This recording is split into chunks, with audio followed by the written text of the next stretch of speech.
Hey, what's up? I'm Jacob Hager, and today I'm going to try to teach you how to do an ice on a flat rail. So the rail I'm using is a round rail. I think it's a little bit easier to learn tricks on a round rail, only because you could kind of smoothly control your balance point a little better. First things first, you're going to want to know how to double peg, but you're going to want to know how to double peg coming at it straight on, as opposed to on an angle like this. You're going to want to know how to do it coming straight on. It's going to make this trick so much easier. Once you know how to double peg straight on, you're also gonna have to know how to bunny hop, but on a short rail like this one, you can really just go kind of fast at it and slide out pretty easy. Treat it the same way as a manual. It helps if your rail is waxed really well. If the rail isn't waxed enough, your back peg's kind of just gonna grab and toss you back into double peg. So yeah, I'm gonna do one for you, and then I'll give you some tips on it.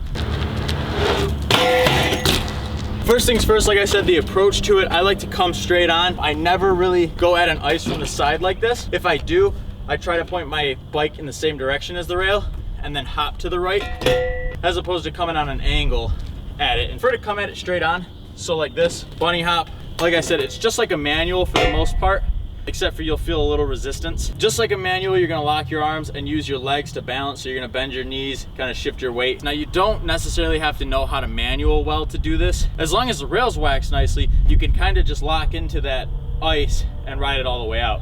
Now, coming off the end of it, if you're learning on a rail about this size, you don't have to worry so much about the front end dropping, because the front end could fall off and you'd still be all right. Your back peg would stay up and then eventually fall. Doing it on a rail like this, I would recommend just going fast enough to get to the end of it. It makes it so much easier than doing the ice and hopping off early.